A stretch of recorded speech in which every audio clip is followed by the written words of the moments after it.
Mas magiging mainit na sa gitna ng buwan ayon sa Pag-asa. Nagbabala rin ang DOH sa mga usong sakit tuwing summer. Hindi pa man opisyal na nagsisimula ang panahon ng tag-init, nagbabala ng DOST at Pag-asa sa posibilidad ng heatwave o sobrang narararasang init sa buong bansa dala ng patuloy na Mga pagtaas. puso, naramdaman niyo ba ang init ng panahon dito sa Metro Manila kahapon? Nakapagtala po ang Pag-asa ng 32 degrees Celsius na pinakamataas na temperatura sa kanilang Science Garden Station dito sa...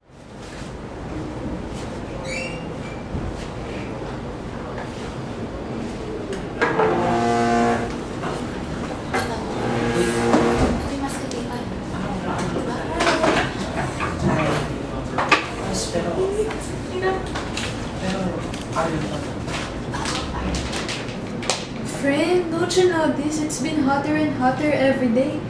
The sun has really minimal advantages. Look at me, oh. Sweating all over the place. All it does is to make everyone feel so thirsty and sweaty. You may feel totally hot right now, but wait until I show you this. As you see, the sun has a lot of advantages. From photosynthesis, vitamin D that is good for the skin, and this one, solar energy.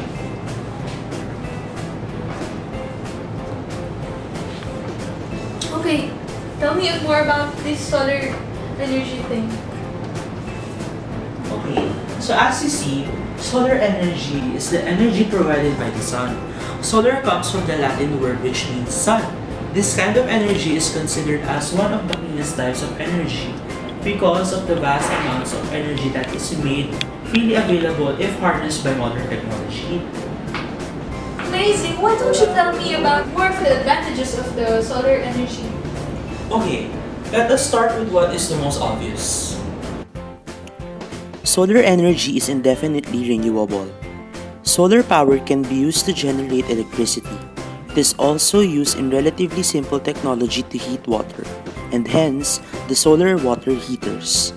The use of skylights in home construction can also greatly reduce energy expenditure required to light rooms during the day. Solar cells make absolutely no noise and pollution at all. Very little maintenance is required to keep solar cells running, and it is easy to install. Solar power technology is improving consistently over time as people begin to understand all about this technology. As a power source, number one advantage is the source is infinite. It's free. The resource is free. You have no fuel cost. It's renewable. In Tagalog, renewable energy, nanunumbalik yan. Pag ginamit mo, it is being renewed to be used in the future. Decentralized, you can use it in off-grid areas. And then modular, if you need 1 kilowatt today, you can put up 1 kilowatt of solar photovoltaic facility, and for next year you will be needing additional 1 kilowatt, you can just add 1 kilowatt. So it's modular. 6.1, one of the best, environment friendly. Solar energy resource is environment friendly. There's no emission coming from it. And then the last one, indigenous. It's the resource that we have. And so far, the disadvantage is it's the variability of resource because of cloudiness. We are in an archipelagic country, so there's a good challenge for us for clouds. And clouds will prevent penetration of high sunlight to the solar PV. But I heard that to fully acquire the advantages of solar energy, you need to spend quite a lot of money. So how do people use the benefits of... Actually, in fact, it doesn't require expensive and ongoing raw materials like oil or coal, and requires significantly lower operational labor than conventional power production. With the Philippines' average irradiance or energy received from the sun of about 70% higher than more developed countries. In fact, according to the nationwide power statistics provided by the Department of Energy, Our gross generated renewable energy measured at about 1,254 gigawatts. That includes biomass, wind, and other miscellaneous energy sources. 7 million hectares of structures with roofs, as taken on recent census, are multiplied with our solar energy output, would give us 350,000 gigawatts hours per day. From what I know, the Philippine average radiance or energy from the sun is equivalent to 5 kilowatt-hour per meter squared per day. Compared to Japan's 3.75 kilowatt-hour per meter squared per day, South Korea's 3.94 kilowatt-hour per meter squared per day, and Germany's 2.71 kilowatt-hour per meter squared per day, Solar Philippines claims a new frontier with the launch of the largest solar farm in Luzon. The solar plant comprises over 200,000 panels on a 160-hectare property. It is now supplying enough to power the entire western Batangas. Their installed capacity are higher, yes, because they are the first who use it. They have the money. At the onset, the cost of solar module is $6 per watt. Now it's less than $1. That's the reason it's only now that solar is being used for electricity generation in the country, because of the advances in technology, and the effect of that is the technology, the modules are cheaper now than before. Wait, someone's calling. Be back. Bye! Ano ba? I overheard your conversation about statistics. I have some input about it. Mind if I share some? Sure, the more information, the better. So tell me more about what you know. So I have this paper about statistics.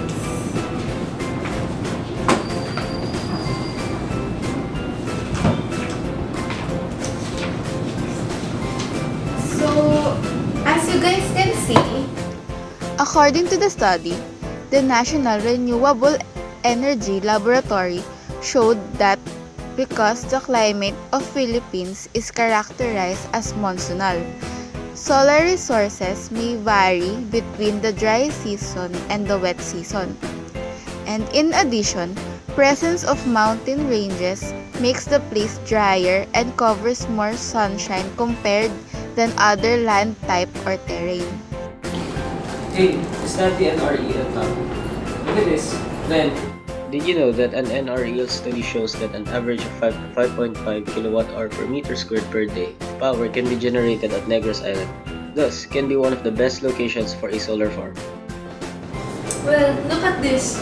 As you can see, the data that is being shown here is illustrating the major solar power sites currently operating in the Philippines. Also, I want to show this video where we interviewed a reputable person when it comes to this topic. Optimal location is in an open area that is flat, because if you will be using a flat land for 1 hectare to 1.2 hectare, you can put up 1 megawatt. For not flat lands, that is 1.5 hectare per megawatt or higher. That's the optimal location. well, this table, it can be observed that renewable energy sources, especially solar energy, has been continuously rising and producing output power. If you are using a thermal technology like concentrating solar power technology for generation of electricity, yes, in fact, the technology is being used now. Through molten salt is being stored for use it after sundown. In fact, there's a commercial project in some parts of the world, like in Spain, in United States, using that technology for electricity generation. Yes, in fact, the technology is existing right now. The challenge is the cost. Military operations with using this technology, the technology is very expensive. They have yet to develop. They needed materials engineers to improve materials so that this can be developed into a more accessible in terms of price. In the future, yes, that can be possible. We cannot use solely solar because during nighttime, there's no solar. That's one of the real reasons why we cannot use it. Second is energy mix. We have to have some form of reliable source of energy. We'll have technical concerns, then we can still have other sources because of energy mix. We cannot just rely on only one or two sources of energy.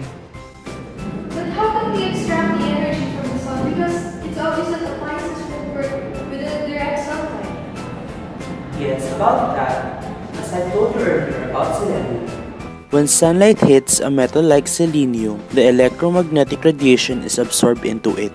Eventually, scientists discovered that the light energy causes the freeing of electrons which, if captured, could be used to generate electricity.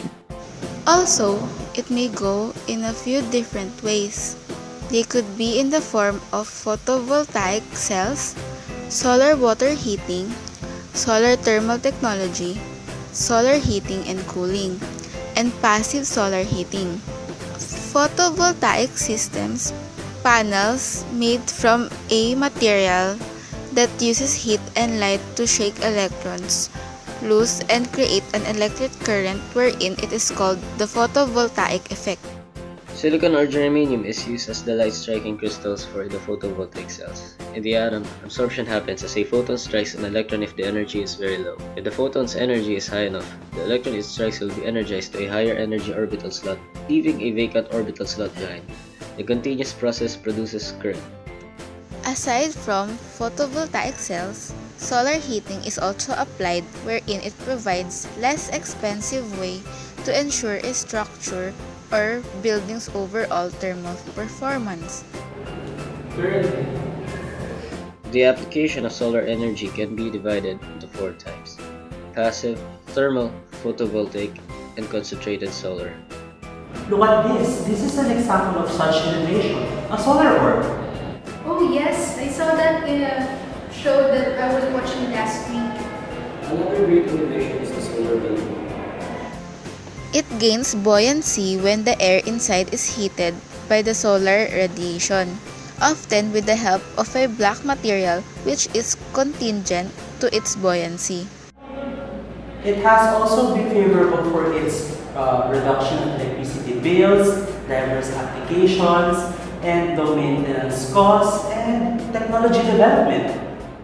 Not only the Philippines, the opportunity for solar worldwide is infinite because the resource is infinite, indigenous resource, then opportunity is infinite.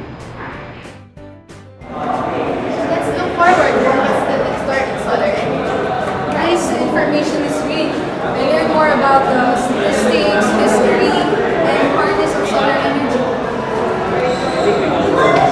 Yes, if you want more information, just ask us. Also, I have the same schedule as yours. If you have any questions, also ask me. Okay, let's go. Let's go.